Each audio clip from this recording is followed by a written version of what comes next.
Florence Harrington clutched the tear-stained letter in her trembling hands, reading for the 10th time the words that had shattered her world. Her aunt and guardian was sending her away from Boston. "Your circumstances are simply too modest for proper society," the letter explained coldly. "I've arranged passage west where someone of your station might find more suitable prospects." At 21, Florence had believed her life would unfold in the drawing rooms of Boston society, not the untamed frontier of 1876 Wyoming Territory. The stagecoach rattled violently as it traversed the rugged terrain, jostling Florence against the hard wooden seat. 3 days of constant travel had left her exhausted, her once pristine blue traveling dress now wrinkled and dusty. Her entire life had been reduced to one trunk and a small carpet bag containing the few possessions her aunt had deemed appropriate for her new station in life. "Clearwater coming up," the driver shouted from above, his voice barely audible over the pounding hooves and creaking wheels. Florence peered through the grimy window at the approaching settlement. Clearwater was nothing like the bustling metropolis she'd left behind, just a scattered collection of wooden buildings straddling the main street, with mountains looming in the distance. This was to be her new home, a place where her aunt had arranged for her to work as a seamstress for room and board. The stagecoach lurched to a stop before a weathered building with a sign reading Clearwater General Store. Florence gathered her belongings with shaking hands as the driver opened the door. "Miss Harrington?" A stern-faced woman in her 50s approached, her gray hair pulled into a tight bun. "I'm Mrs. Pembroke. Your aunt wrote about your arrival." Florence stepped down awkwardly, trying to maintain some semblance of dignity despite her travel-worn appearance. "Yes, madam. Thank you for meeting me." Mrs. Pembroke's gaze traveled critically over Florence's attire. "Your aunt mentioned you were of modest means, but I see she was being generous." "That dress might have been fashionable in Boston, but it's entirely impractical here." She shook her head disapprovingly. "I run a respectable establishment. My customers expect a certain standard." Florence's cheeks burned with shame. "I'm a skilled seamstress, Mrs. Pembroke." "I can make any alterations. It's not just the clothing," Mrs. Pembroke interrupted. "It's everything about you, too refined for your own good with nothing to back it up. I agreed to take you on as a favor to your aunt's friend, but now that I see you..." She shook her head. "This won't do at all." "Please," Florence whispered, panic rising in her chest. "I have nowhere else to go. That's not my concern." Mrs. Pembroke's voice was flat, devoid of compassion. "Clearwater has standards despite what you Easterners might think. We don't take charity cases. You'll have to find other arrangements. But my aunt should have been more forthright about your circumstances. Good day, Miss Harrington." With that, Mrs. Pembroke turned and walked away, leaving Florence standing alone on the dusty street, her trunk at her feet and desperation clawing at her throat. The stagecoach had already departed, continuing its journey westward. She was stranded in a strange town with little money and no prospects. Florence fought back tears as passers-by cast curious glances in her direction. Pride was all she had left, and she refused to surrender it by weeping in public. She scanned the street, noticing a small hotel across the way. Perhaps they would at least allow her to rest while she determined her next steps. As she struggled with her trunk, a deep voice spoke from behind her. "Need some help with that, miss?" Florence turned to find herself looking up at a tall man with sun-bronzed skin and eyes the color of a summer sky. He wore the practical garb of a working cowboy, worn leather chaps over denim trousers, a faded blue shirt with the sleeves rolled up to reveal muscular forearms, and a dust-covered Stetson that had seen better days. Florence hesitated, her Boston upbringing warning against accepting help from strangers, particularly men of uncertain background, but her circumstances had changed dramatically in the past week. "Yes, thank you. I'm trying to reach the hotel." The cowboy lifted her trunk with ease. "Name's Thomas Reed. Most folks call me Tucker." He nodded toward the building she'd been eyeing. "That's Henderson's boarding house. Not much of a hotel, but the rooms are clean." "Florence Harrington," she replied, gathering her carpet bag. "I'm much obliged for your assistance, Mr. Reed." A smile played at the corners of his mouth. "Tucker will do just fine, Miss Harrington. You're new to Clearwater?" "Yes, just arrived." She didn't elaborate on the humiliating circumstances. They crossed the street together, Florence acutely aware of the curious stares from townspeople. A lady walking unaccompanied with a cowboy would have been scandalous in Boston. Here, it seemed to merely provoke interest. "Henderson's isn't fancy," Tucker warned as they approached the two-story wooden building, "but Ida Henderson's a good woman. Fair prices, too." The mention of prices sent a wave of anxiety through Florence. Her funds were desperately limited. "I appreciate the recommendation, Mr. Tucker." Inside the modest lobby, they were greeted by a plump, cheerful woman with kind eyes. "Well now, Tucker Reed, who's this you're escorting?" Her gaze was curious but not unkind as it swept over Florence. "Miss Florence Harrington, just arrived from back east," Tucker explained. "Needs a room." "Of course, dear." Mrs. Henderson smiled warmly. "We have a small room available, $2 a week, includes breakfast." Florence's heart sank. Even at that reasonable rate, her meager savings would be exhausted within a month. "Thank you," she managed. "I'll take it for now." As she reached for her purse, Mrs. Henderson added, "I do require payment in advance for the first week." Florence counted out the precious coins, aware that her financial predicament would soon become dire. Tucker observed silently, his expression unreadable. "Room 4, top of the stairs," Mrs. Henderson said, handing over a key. "Tucker, be a gentleman and carry the lady's trunk up, would you?" "Already planning on it, Ida." He lifted the trunk again and followed Florence up the narrow staircase. The room was indeed small, just a single bed, a washstand, a small dresser, and a chair beneath the window that overlooked the main street. But it was clean, with fresh linens and curtains that had been recently washed. Tucker set the trunk down at the foot of the bed. "It's not Boston, I expect," he said, watching her take in the modest accommodations. "No, it's not," Florence agreed, unable to keep a note of dejection from her voice. "But it will suffice. Thank you for your help." Instead of leaving, Tucker studied her with those penetrating blue eyes. "You were supposed to stay with the Pembrokes, weren't you? I saw you talking with the old battle-axe outside the general store." Florence flushed. "You saw that." "Small town," he shrugged. "Not much happens that someone doesn't notice. Martha Pembroke's known for her particular standards." "She found me lacking," Florence admitted, her pride stinging anew at the memory. Tucker's expression darkened. "Martha Pembroke thinks most folks are lacking, especially if they don't have a pedigree or a fat purse." He removed his hat, revealing thick brown hair with sun-lightened streaks. The gesture seemed oddly intimate in the small room. "What brings you to Clearwater, Miss Harrington?" "Family." "No family," she said quietly. "My aunt in Boston arranged for me to work for Mrs. Pembroke as a seamstress, but now—" She gestured helplessly. Tucker replaced his hat. "You sew then?" "Yes, I was trained by one of Boston's finest dressmakers."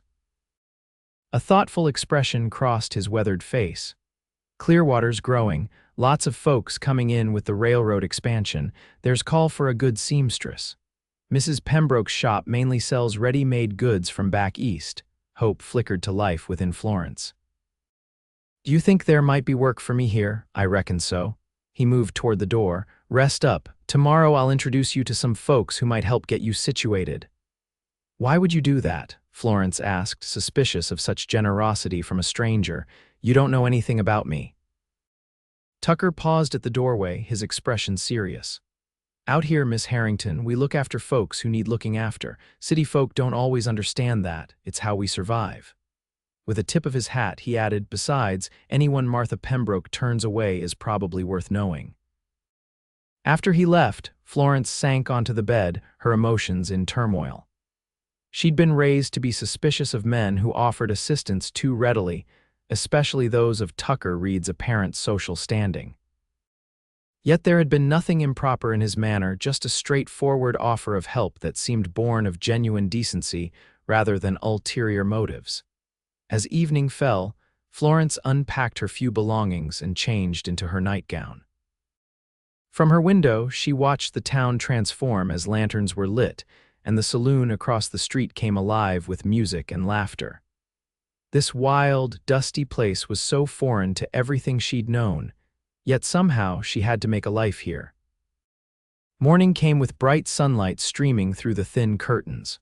Florence dressed carefully in her second-best dress, a practical brown cotton that had seen better days but was still presentable. She arranged her hair in a simple knot, lamenting the lack of her usual toiletries. After a simple breakfast of biscuits and coffee in the boarding house dining room, she returned to her room to collect her sewing kit. If Tucker Reed truly meant to help her find work, she wanted to be prepared to demonstrate her skills.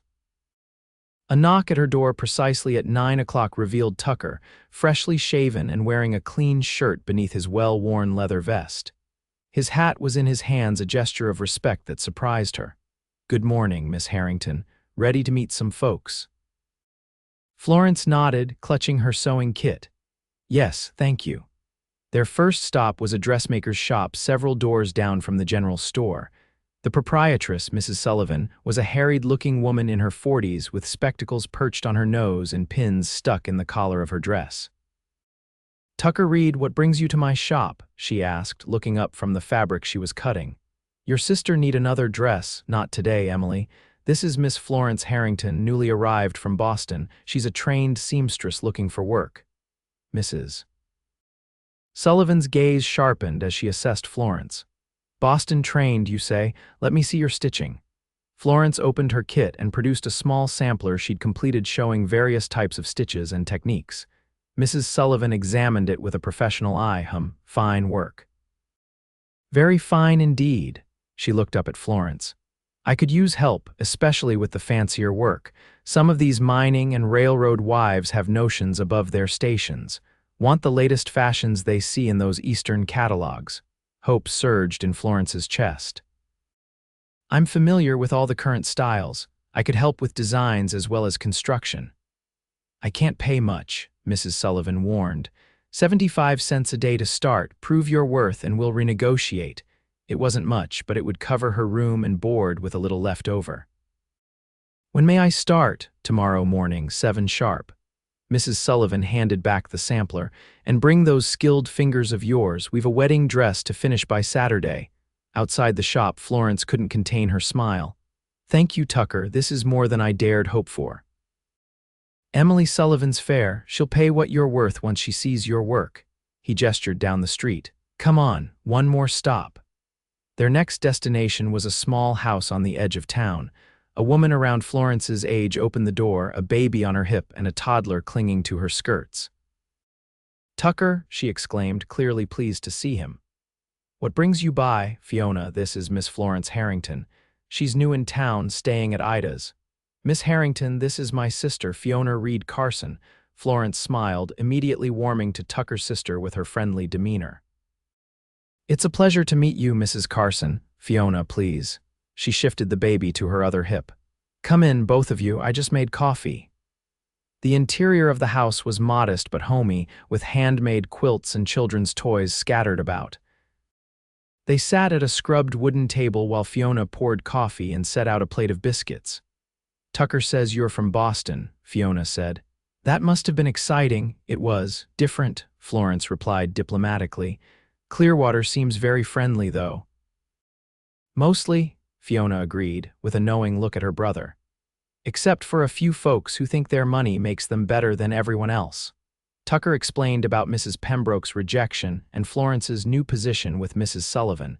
Fiona's expression hardened at the mention of Mrs. Pembroke, that woman. She turned away my Jamie when he applied to work at the store last year, said he was too rough-hewn for her customers. She shook her head in disgust, as if being a blacksmith makes him less worthy. The conversation flowed easily, and Florence found herself relaxing for the first time since leaving Boston. The Reed siblings were unlike anyone she'd known in her previous life, straightforward, unpretentious, and genuinely warm. "You must join us for Sunday dinner," Fiona insisted as they prepared to leave. "Jamie will be home, and the children are always better behaved with company." "I'd like that very much," Florence said sincerely. As they walked back toward the boarding house, Tucker seemed pleased. "Fiona likes you." "That's a good sign. She's a better judge of character than most." "She's lovely. You're fortunate to have family nearby." Tucker nodded. It's just the two of us now. Our parents died when I was 18 and Fiona was 16. I raised her best I could until she married Jamie 3 years ago. The casual revelation of such personal information surprised Florence. In Boston, one's family circumstances were carefully guarded unless the details enhanced one's social standing. That must have been difficult for you both, we managed. His tone suggested there was more to the story, but he didn't elaborate. What about your family? You mentioned an aunt. My parents died of influenza when I was 12. My aunt took me in, but Florence hesitated, unsure how to explain the complicated relationship. She was never particularly warm. When I turned 21 this spring, she made it clear that maintaining me was becoming a burden, so she shipped you off to Wyoming. There was no mistaking the anger in Tucker's voice. She thought she was doing what was best, Florence said, though she didn't entirely believe it herself. I had few prospects in Boston, no dowry, no connections beyond my aunt's charity. They reached the boarding house, and Tucker paused at the bottom of the steps. Well, Miss Harrington, you've got a job and a dinner invitation. Not bad for your second day in Clearwater. Thanks to you, she acknowledged. I'm not sure how to repay your kindness. A slow smile spread across his face, transforming his features from merely handsome to something that made Florence's heart beat faster. No repayment necessary, but I wouldn't say no to you saving me a dance at the Founders' Day celebration next Saturday. A dance. Town throws a big shindig every year to celebrate its founding. Music, dancing, food, whole town turns out. He studied her face. Unless dancing with a cowboy is beneath a Boston lady. Not at all, Florence replied quickly, though in truth, she'd never danced with anyone of Tucker's station before. I'd be honored. Good, I'll call for you around 6. With a tip of his hat, he turned and walked away, his long strides carrying him quickly down the street. Florence watched him go, a strange fluttering in her stomach. In less than 2 days, this cowboy had completely upended her understanding of social hierarchies and proper behavior. More surprising still was how little she minded. The next morning, Florence reported to Mrs. Sullivan's shop precisely at 7. The dressmaker put her to work immediately on the wedding dress, an elaborate creation of ivory satin and lace for the banker's daughter. Your stitches are even finer than your sample showed, Mrs. Sullivan remarked after inspecting Florence's work on the bodice. Where did you train? With Madame Laurent on Beacon Street, Florence replied, carefully placing pins along a seam. She was considered one of Boston's premier dressmakers. Mrs. Sullivan raised an eyebrow. Indeed. And how does a girl trained by such a notable find herself in Clearwater, Wyoming? Florence kept her eyes on her work. Circumstances change, Mrs. Sullivan. I'm grateful for the opportunity to use my skills here. The older woman seemed to accept this non-answer. Well, your training shows. The banker's wife will be pleased. She's been fretting that her daughter's gown wouldn't compare to what she might have had in Denver or St. Louis. By the end of the day, Florence's fingers were sore but her spirits high. Mrs. Sullivan paid her the promised 75 cents and asked her to return the following morning. We've 3 more commissions besides the wedding gown, she explained. And if your work continues to be of this quality, I may need to revise your wages sooner rather than later. Over the next few days, Florence fell into a comfortable routine. She worked diligently at the dress shop, took her meals at the boarding house, and spent her evenings mending her own clothing or reading the few books she'd brought from Boston. She saw Tucker only in passing a wave from across the street, a tip of his hat as he rode by on his horse. Yet each brief encounter left her inexplicably flustered.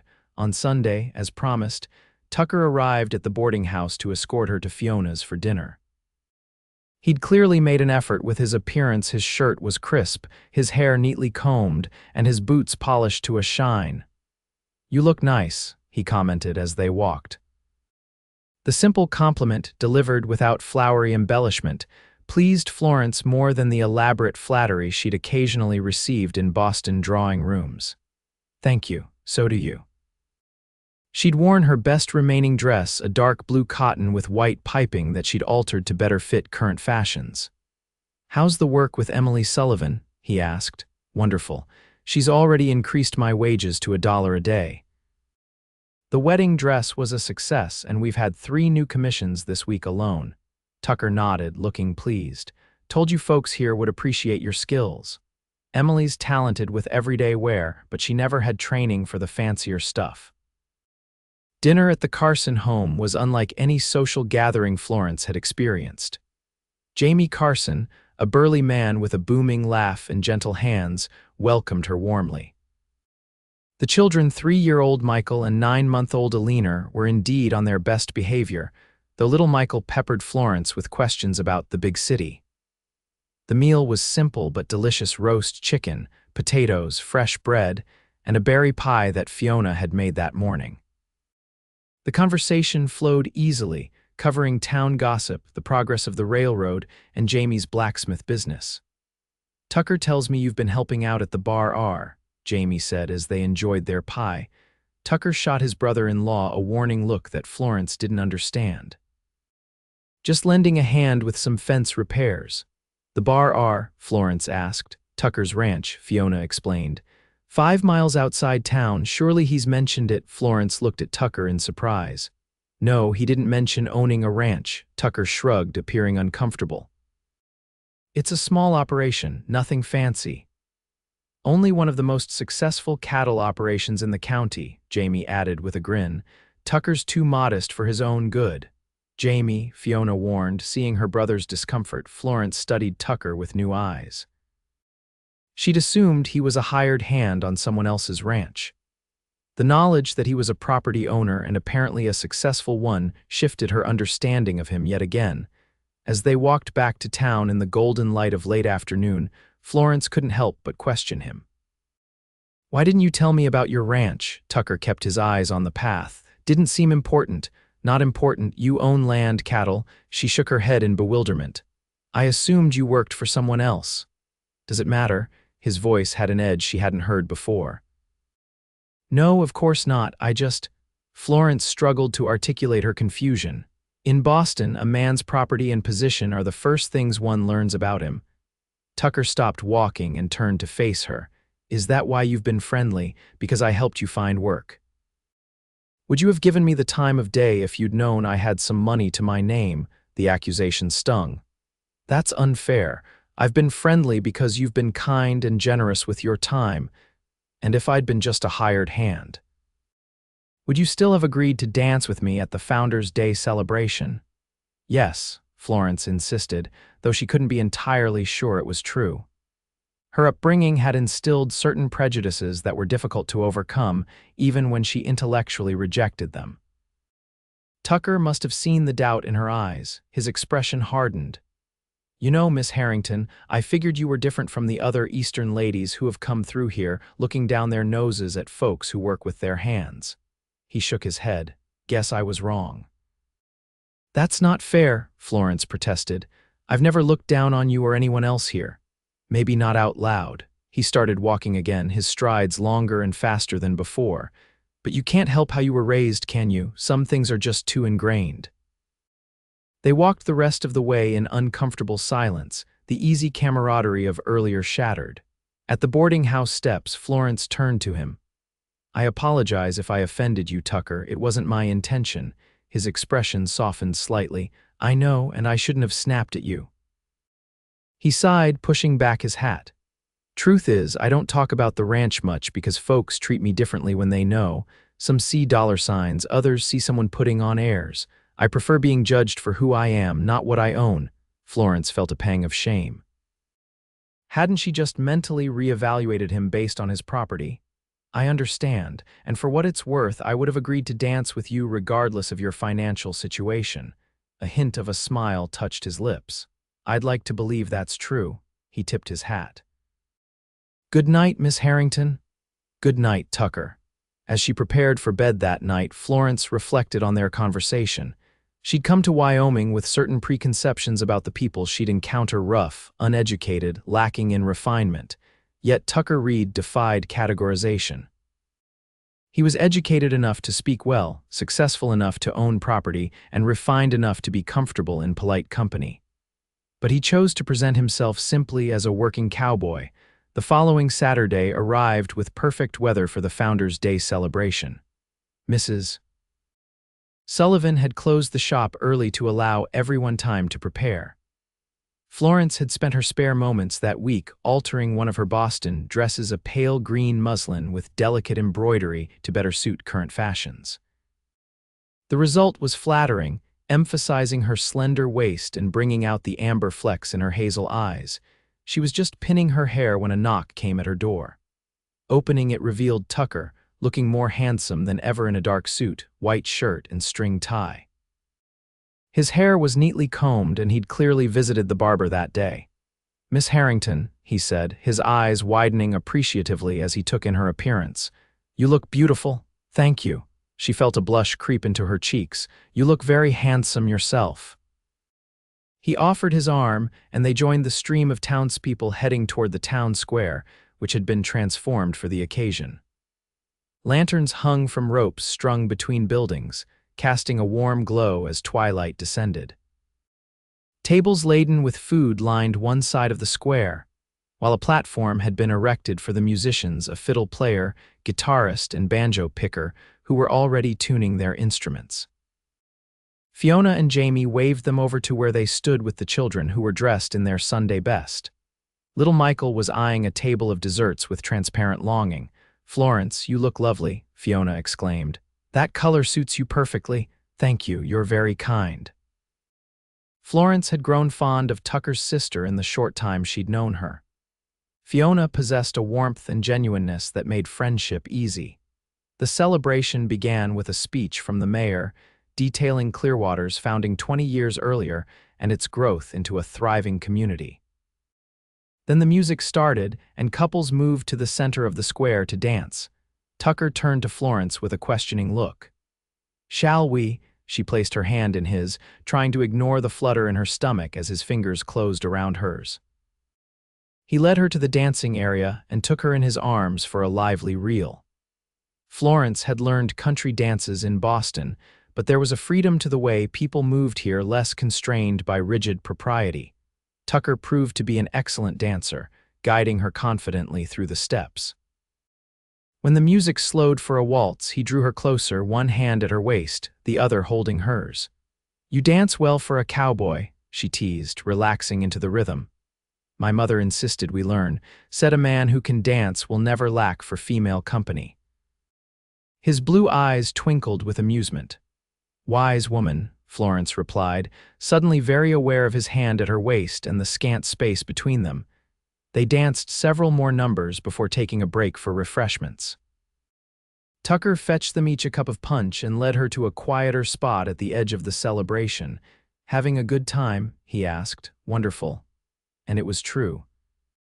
The simple joy of the townspeople, the unpretentious nature of the celebration, it was refreshing after the stuffy, status-conscious gatherings she'd attended in Boston. "Miss Harrington." A cold voice interrupted their conversation. Florence turned to find Martha Pembroke standing nearby, her thin lips pressed into a disapproving line. "I see you've managed to establish yourself in our community." Tucker's posture stiffened beside her. "Evening, Mrs. Pembroke." The older woman ignored him, her gaze fixed on Florence. "I understand you're working for Emily Sullivan now. How appropriate for someone of your station." Florence lifted her chin. "Mrs. Sullivan is a talented dressmaker, and I'm proud to assist her. She's been most welcoming." "Yes, well, Emily always did have a soft spot for charity cases." Mrs. Pembroke's gaze flicked dismissively to Tucker. As do others, apparently. Tucker took a step forward, but Florence placed a restraining hand on his arm. "I assure you, Mrs. Pembroke, I'm earning my way. No charity required." "Indeed," the woman raised a skeptical eyebrow. "Curious, then, that you've attached yourself to one of the wealthiest men in the county so quickly. One might think you'd researched potential targets before arriving." Florence felt as though she'd been slapped. "I beg your pardon, Martha." Tucker's voice was dangerously soft. "You're overstepping," Mrs. Pembroke sniffed. "I merely think it's my duty to point out what others are too polite to mention. This young woman arrives with nothing but a trunk, and suddenly she's dancing with Tucker Reed. It's obvious what she's after." "And what exactly would that be?" Florence demanded, anger replacing shock. Security, of course. A woman in your position, without family or fortune, must be practical. Mrs. Pembroke's smile was venomous. Though I doubt Mr. Reed realizes just how practical you're being. Florence felt tears threatening but refused to give the hateful woman the satisfaction of seeing her cry. You know nothing about me or my intentions. I know your type, Miss Harrington, too proud to accept your proper place, always reaching above your station. Mrs. Pembroke turned to Tucker. You should be more discerning in your choice of company, Mr. Reed. People will talk.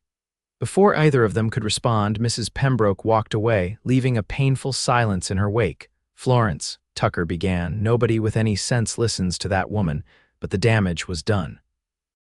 Florence could feel curious gazes turning in their direction, could almost hear the whispers beginning. Her humiliation was complete. Not only had Mrs. Pembroke publicly insulted her, but she'd insinuated that Florence was deliberately pursuing Tucker for his money Florence hadn't even known about until recently. I think I should return to the boarding house, she said quietly. Because of what she said, that's nonsense, Florence. It doesn't matter if it's nonsense. People heard, they'll wonder. She shook her head. I won't be the cause of gossip about you. Tucker grasped her elbow gently, steering her further away from the crowd. Listen to me. Martha Pembroke is bitter and spiteful. Nobody takes her seriously. But what she said about me attaching myself to you for your money, people will believe that. And who could blame them? I arrived penniless, and within days I'm dancing with a wealthy rancher. Florence blinked back tears. It looks exactly as she described.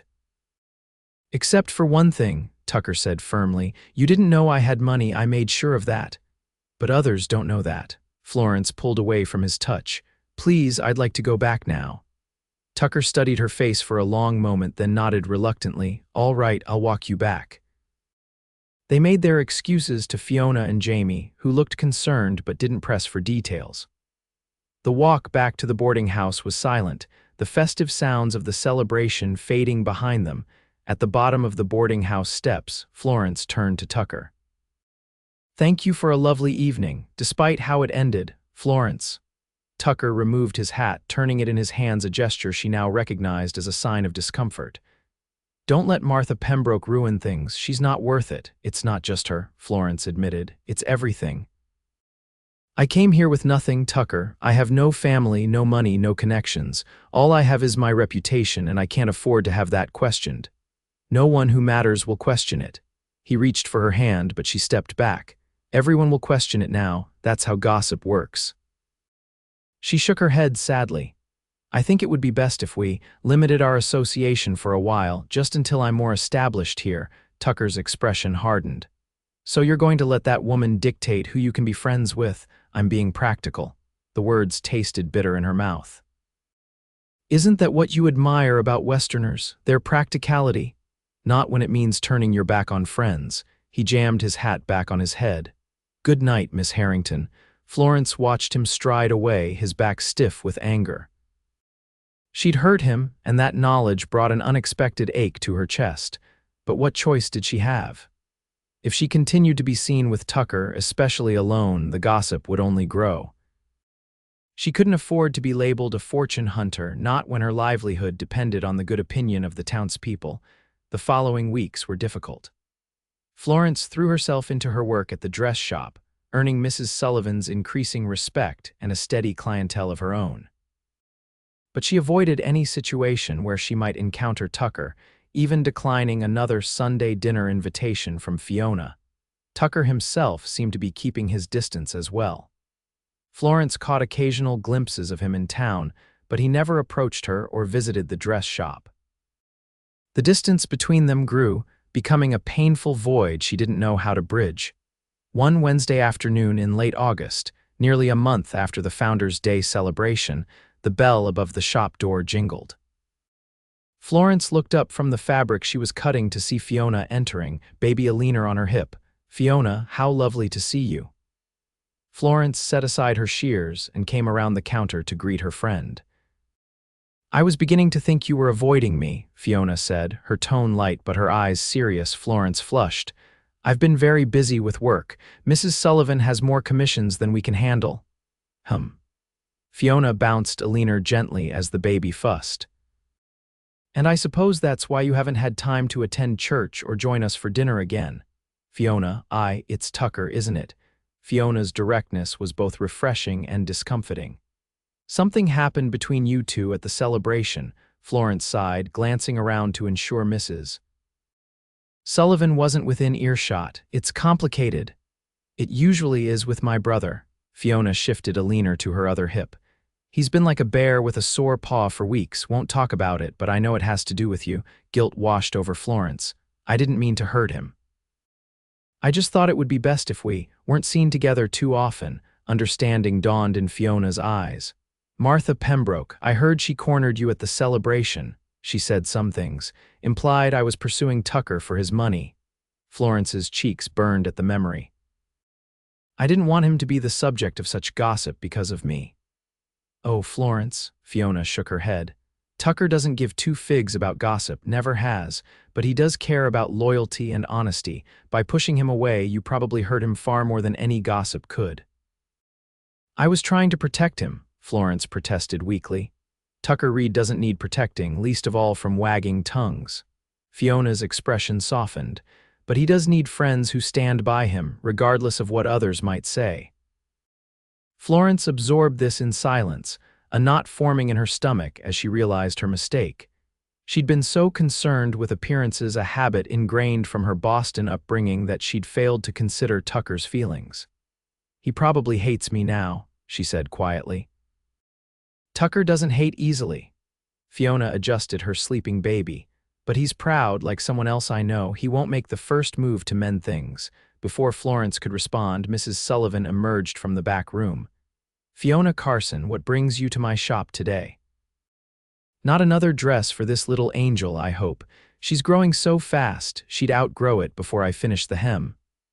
As the two women chatted, Florence returned to her cutting table, her mind whirling. She'd made a terrible mistake with Tucker, allowing her fear of gossip to override her growing feelings for him.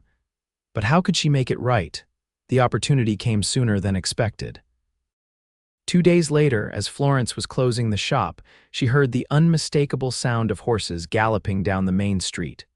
Looking out the window, she saw several riders charging into town, one of them slumped over his saddle. What in heaven's name? Mrs. Sullivan hurried to the door. Something's happened out at the Double C. Florence followed her outside, where a crowd was already gathering around the riders.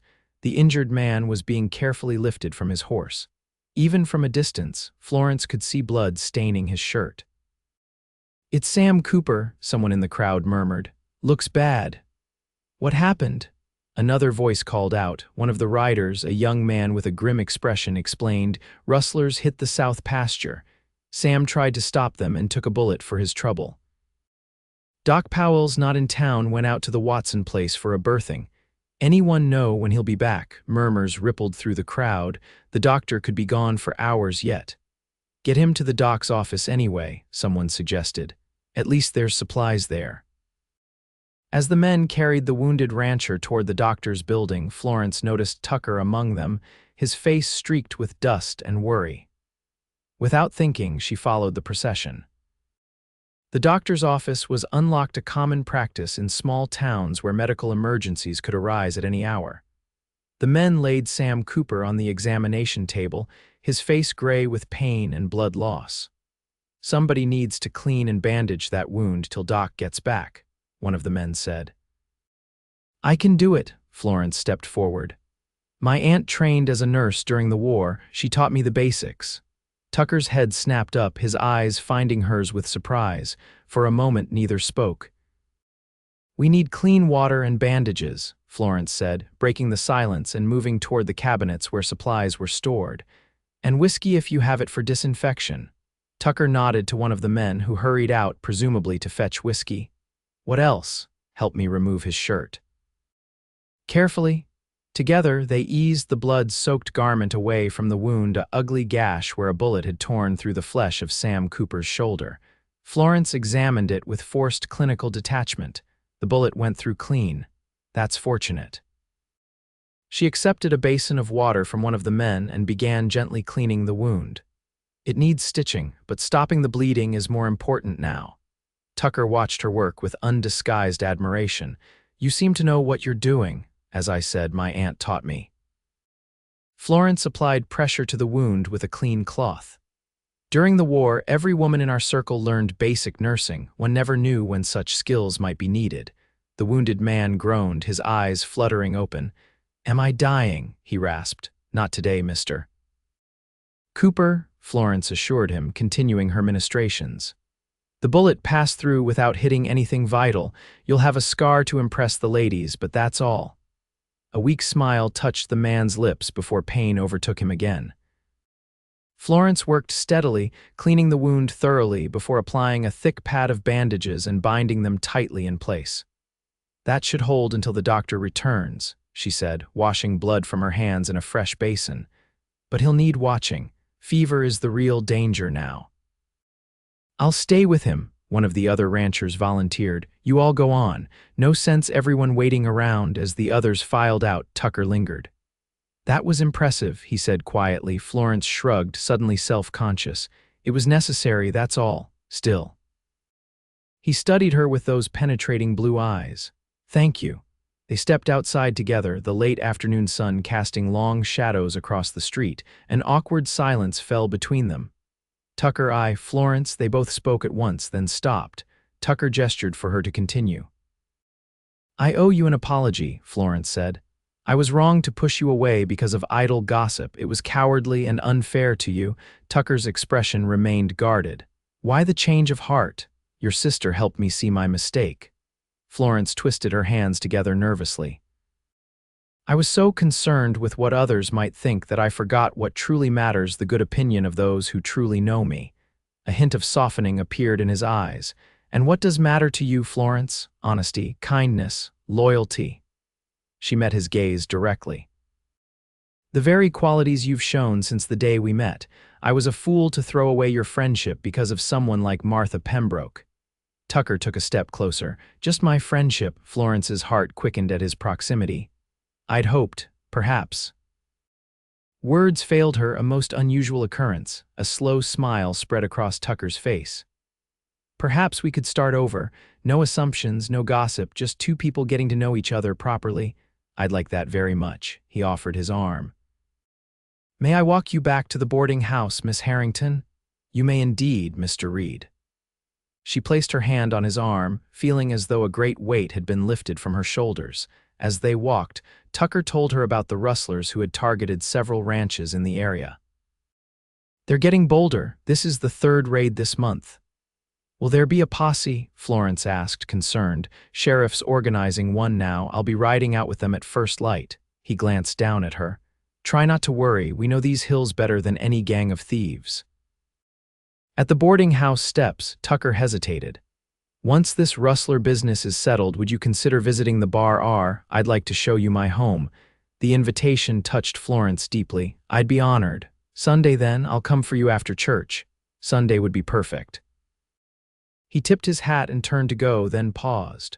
Florence, thank you again for helping Sam today. Not many Eastern ladies would have had the stomach for it. Perhaps I'm becoming less of an Eastern lady, she replied with a smile. His answering grin warmed her to her toes. Perhaps you are. Good night, Florence. Good night, Tucker. Be safe tomorrow. The posse returned 3 days later, having tracked the rustlers to their hideout in the hills and engaged in a brief but violent confrontation. 2 of the gang had been killed, 3 captured, and the rest scattered. None of the posse members had been seriously injured, though Tucker sported a bruised jaw from a close encounter with one of the thieves. It's nothing, he insisted when Florence fussed over the injury after church that Sunday. You should see the other fellow. They rode out to the bar R in Tucker's wagon, the mountains rising majestically before them as they left town behind. Florence found herself relaxing as they traveled, enjoying the open spaces and clear air that had once seemed so foreign to her. It's beautiful country, she commented as they crested a rise that offered a panoramic view of the valley below. Best place on earth, Tucker agreed, his pride evident. Took me 3 years of working other men's ranches to save enough for a down payment on my first 50 acres. That was 8 years ago. Now I've got close to 1,000 acres and 300 head of cattle. That's remarkable. Florence genuinely admired his accomplishment. You must have worked incredibly hard. Had my share of setbacks too, lost nearly half my herd in the blizzard of '73. Thought I might lose everything, he glanced at her. But that's ranching. You take the good years with the bad and hope there's more of the former. The bar R came into view as they rounded a bend, a substantial ranch house of squared logs with a wide porch, several outbuildings, a large barn and corrals containing horses and cattle. Smoke curled invitingly from the chimney. "It's wonderful," Florence said sincerely as Tucker helped her down from the wagon. "It's not Boston," he said, echoing their conversation from the first day they'd met. "No," she agreed with a smile, "it's better." The interior of the house surprised her. Though not lavishly furnished, it contained good quality pieces, colorful rugs, and even a small bookcase filled with volumes ranging from practical ranching guides to classics of literature. The large main room with its stone fireplace was both masculine and comfortable. "Mrs. Wilkins comes in 3 times a week to clean and cook," Tucker explained, taking her shawl. "She left dinner for us before heading back to town." "You live here alone?" Florence asked, then blushed at the impropriety of the question. Tucker seemed amused by her discomfort. "Yes, though I have 3 ranch hands who bunk in the foreman's house just over the rise. They're good men, been with me for years." He showed her around the house, the kitchen with its large wood stove, the dining room with a table that could seat 8, and a glimpse of the bedrooms upstairs. Throughout the tour, Florence was struck by how well the place suited him, practical yet comfortable, with touches of refinement that hinted at a man of broader interests than just cattle. They ate dinner on the porch, watching the sun begin its descent toward the mountains. The food was simple but delicious: roast beef, potatoes, fresh bread, and an apple pie that Mrs. Wilkins had left. "You've built something remarkable here," Florence said as they lingered over coffee. "You should be very proud." Tucker's expression turned thoughtful. "I am. But a ranch is more than land and cattle. It's meant to be a home, a place to put down roots." He met her gaze. "A place to raise a family." Florence's heart skipped at the implication. "Is that what you want, a family, someday, with the right woman?" His blue eyes held her steadily. "Someone who sees beyond appearances and status. Someone who isn't afraid to speak her mind or get her hands dirty when necessary. Someone who fits here, even if she didn't start out belonging." The description hit close to home. "That sounds like a very specific woman." A smile played at the corners of his mouth. "I'm a specific kind of man." The moment stretched between them, filled with unspoken possibilities. Then Tucker set down his coffee cup and rose. "I should get you back to town before it gets too late." The ride back was companionable, with Tucker pointing out landmarks and sharing stories of his early days on the ranch. As they approached Clearwater, the lights of the town twinkling in the dusk, Florence found herself reluctant for the day to end. At the boarding house, Tucker helped her down from the wagon, his hands lingering at her waist slightly longer than necessary. "Thank you for coming today. Thank you for inviting me. I had a wonderful time." He seemed to be debating something internally. Finally, he asked, "Would you like to have dinner with me on Friday at the hotel restaurant?" The invitation, a public statement of his interest in her, warmed Florence's heart. "I'd like that very much. 7 o'clock, perfect." He hesitated, then leaned down and pressed a gentle kiss to her cheek. "Good night, Florence." The simple gesture left her breathless. "Good night, Tucker."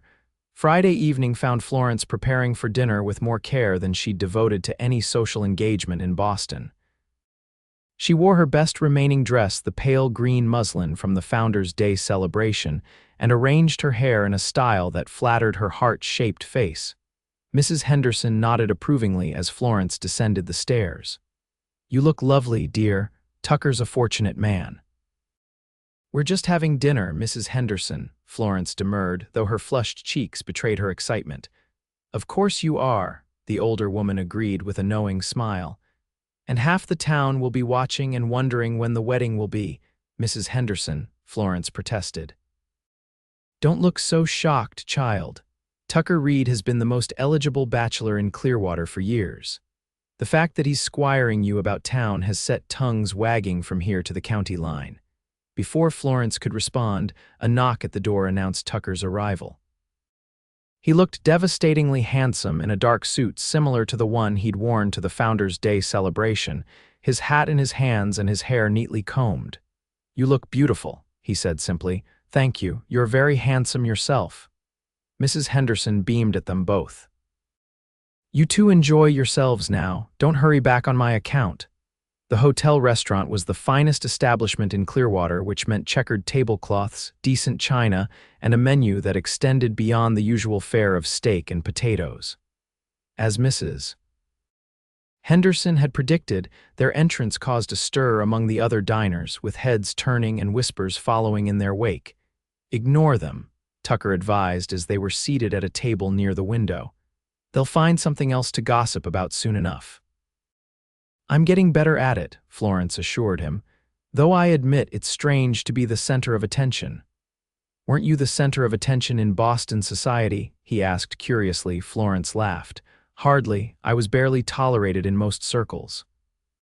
My aunt's connections gained me entry to certain events, but I was always aware of my precarious position, not quite poor enough to be invisible, not wealthy enough to be truly accepted."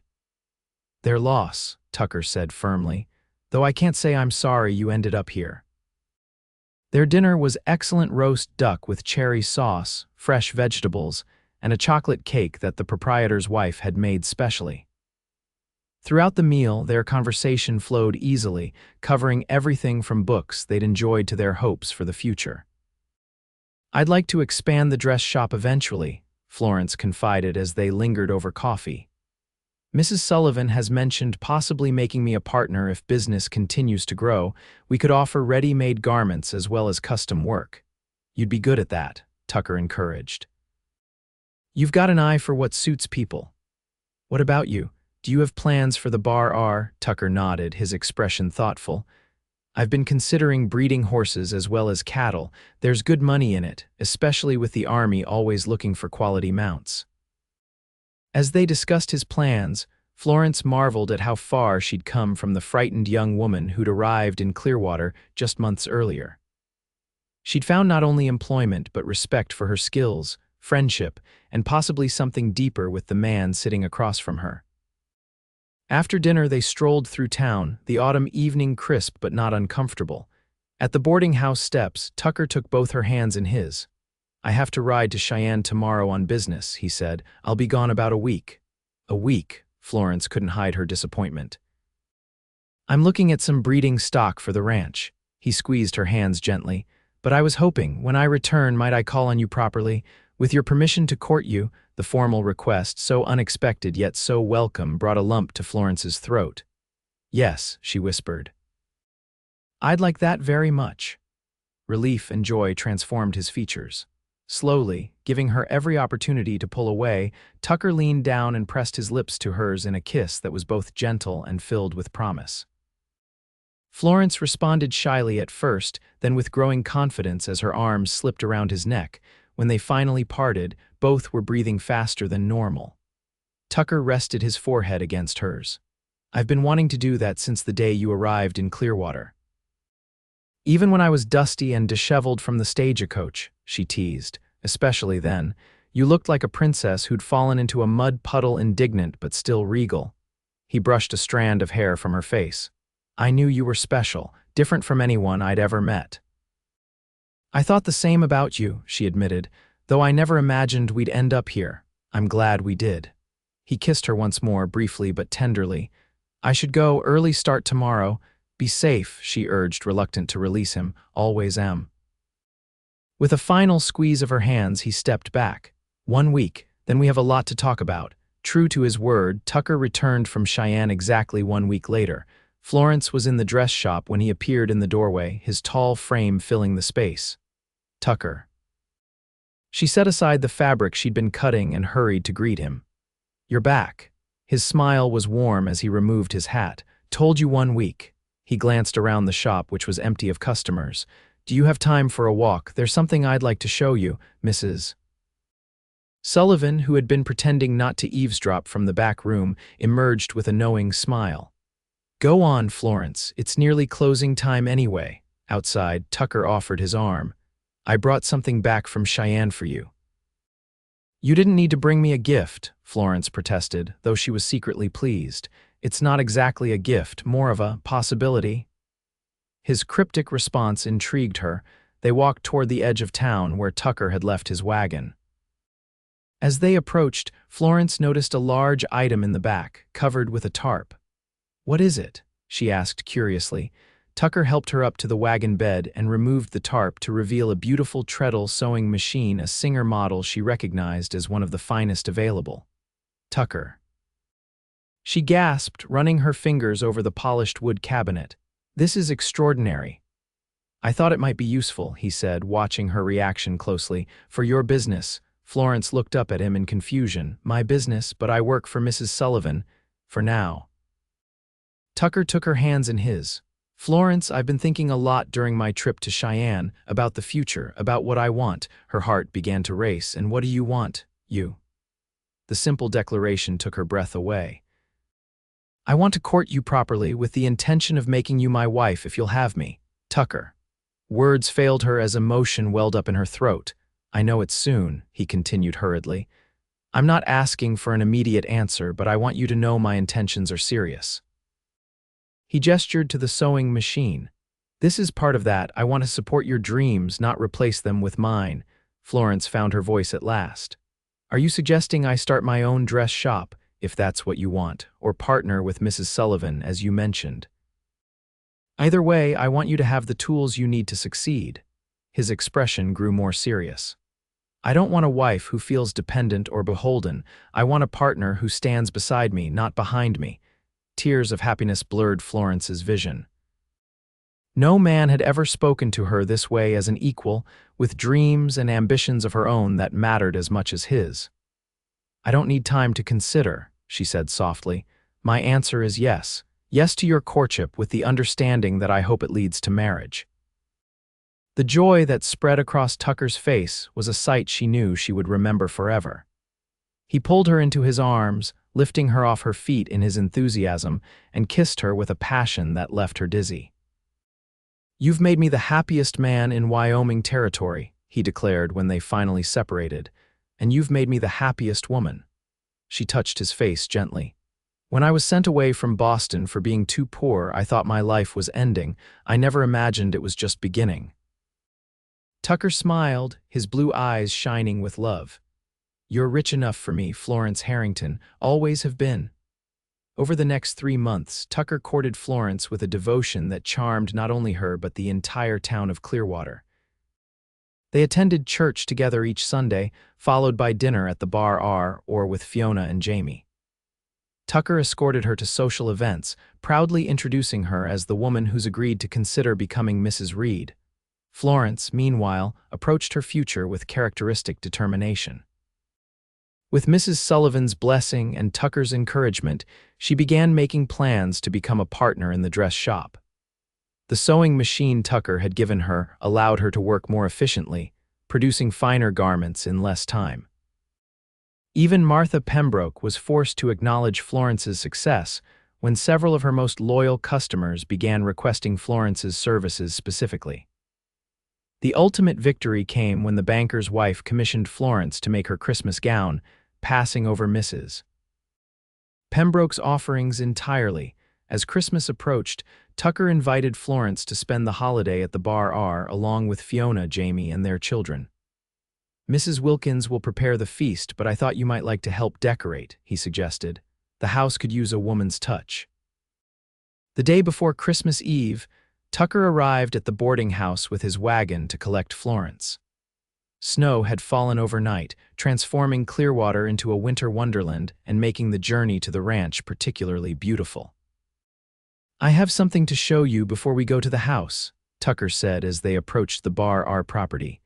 He guided the horses off the main trail, following a path that led toward a small rise overlooking a creek. "Where are we going?" Florence asked, pulling her woolen cloak tighter against the cold. "You'll see." At the top of the rise stood a large pine tree, its branches dusted with snow. Tucker brought the wagon to a halt and helped Florence down, leading her toward the tree. "This is my favorite spot on the whole ranch," he explained. "You can see for miles in every direction, and the sunset view is spectacular." Florence had to agree. The vista was breathtaking, rolling hills covered in snow, the distant mountains sharp against the blue sky, and the ranch buildings nestled in the valley below. "It's magnificent," she said sincerely. Tucker took both her hands in his expression suddenly serious. "I brought you here because this is where I want to build our home." "Our home," Florence repeated, her heart beginning to race. "Yes." He reached into his pocket and withdrew a small velvet box. "Florence Harrington, these past months have been the happiest of my life. You've brought joy, warmth, and purpose to my days in ways I never imagined possible." Dropping to one knee in the snow, he opened the box to reveal a delicate gold ring set with a modest but brilliant diamond. "I know we agreed to a proper courtship, but I can't wait any longer to ask. Will you marry me? Will you build a life with me here as my wife, my partner, and eventually, God willing, the mother of my children?" Tears of joy sprang to Florence's eyes. "Yes," she whispered, then louder, "Yes, Tucker Reed, I will marry you." He slipped the ring onto her finger, then rose to gather her in his arms, kissing her with a passion that melted the winter chill. "I love you," he murmured against her lips. "From the moment you stepped down from that stagecoach, trying so hard to maintain your dignity despite everything, I think I began falling in love with you." "And I love you," Florence replied, her heart overflowing with happiness. "You saw value in me when others saw only my circumstances. You showed me that true wealth isn't measured in dollars but in character, kindness, and love." They stood together on the hill, wrapped in each other's arms, planning their future as the winter sun cast long shadows across the snow. The wedding took place on a perfect spring day in April 1877, with wildflowers blooming across the prairie and new calves dotting the pastures of the Bar R. The entire town turned out for the ceremony, held in Clearwater's small church with Reverend Johnson officiating. Fiona served as Florence's matron of honor, while Jamie stood as Tucker's best man. Florence wore a gown of her own design and making ivory satin with delicate lace trim, simple yet elegant. Tucker, seeing her walk down the aisle on the arm of Doc Powell, who had volunteered to give her away, later confessed that he'd forgotten to breathe for several seconds. "I now pronounce you husband and wife," Reverend Johnson declared after they'd exchanged vows and rings. "What God has joined together, let no man put asunder." Tucker's kiss was both tender and possessive, a promise of the life they would build together. As they turned to face the congregation as Mr. and Mrs. Thomas Reed, Florence caught sight of Martha Pembroke in the back pew, her expression a mixture of disbelief and reluctant admiration. The celebration continued at the Bar R, where tables had been set up on the wide lawn and a dance floor constructed near the barn. The ranch hands had spent weeks preparing for the event, and their efforts showed in every detail, from the flower-decorated archway to the sumptuous feast prepared by Mrs. Wilkins and several women from town. As evening fell and lanterns were lit around the property, Tucker led Florence to the center of the dance floor for their first dance as husband and wife. The fiddler struck up a slow waltz and they moved together in perfect harmony. "Happy, Mrs. Reed," Tucker murmured, holding her close. "Happier than I ever dreamed possible," Florence replied, her heart full to bursting. "And you, I've got everything I ever wanted right here in my arms." His blue eyes shone with love, "the woman who was rich enough for me all along." Later that night, after the guests had departed and they were finally alone in the main house that would be their temporary home until their new house was built, Tucker took his wife in his arms once more. "Welcome home, Florence Reed," he whispered before claiming her lips in a kiss that promised a lifetime of love and passion. 5 years later, Florence stood on the porch of their beautiful 2-story home built exactly where Tucker had proposed, watching her husband lead their 3-year-old son Thomas Jr. on a gentle pony, while their 1-year-old daughter Elizabeth napped inside. Her hand rested on her swollen belly, where their third child grew stronger each day. The dress shop in town now, Harrington and Sullivan Fine Apparel, was thriving under her partner's day-to-day management, though Florence still designed most of the special occasion wear and rode into town twice a week to work. The arrangement allowed her to balance her passion for dressmaking with her love for her family and the ranch. Tucker dismounted and lifted little Thomas from the pony, setting him on his feet with a proud pat. "Go find the eggs for Mama," he instructed, and the little boy ran off toward the chicken coop, his chubby legs pumping with excitement. Tucker joined Florence on the porch, wrapping his arm around her waist and placing his other hand on her belly. "How are you feeling today?" "Wonderful," she replied, leaning into his embrace. "Dr. Powell says everything is progressing perfectly. Good." He pressed a kiss to her temple. "I received a letter from your aunt today." Florence raised an eyebrow in surprise. Her aunt had cut off all communication when Florence had written to announce her engagement to a common cowboy. "What did she want?" "To inform us that she's coming to visit." Tucker's expression was a mixture of amusement and concern. "Apparently, news of your successful business partnership and advantageous marriage has reached Boston society, and she's curious to see for herself." Florence laughed, the sound free and joyful. "Let her come. Let her see what being too poor for Boston society has brought me: a loving husband, beautiful children, a thriving business, and a home filled with more happiness than I ever found in her cold mansion." Tucker turned her in his arms, his blue eyes serious. "You're not angry with her?" "After how she treated you, how can I be angry?" Florence touched his beloved face. "If she hadn't sent me away, I would never have found you, never known this life, never discovered that true wealth has nothing to do with money and everything to do with love." As their son ran back toward them, proudly clutching eggs in his small hands, Tucker kissed his wife tenderly. "You were always rich where it mattered, Florence Reed, and you've made me the wealthiest man alive."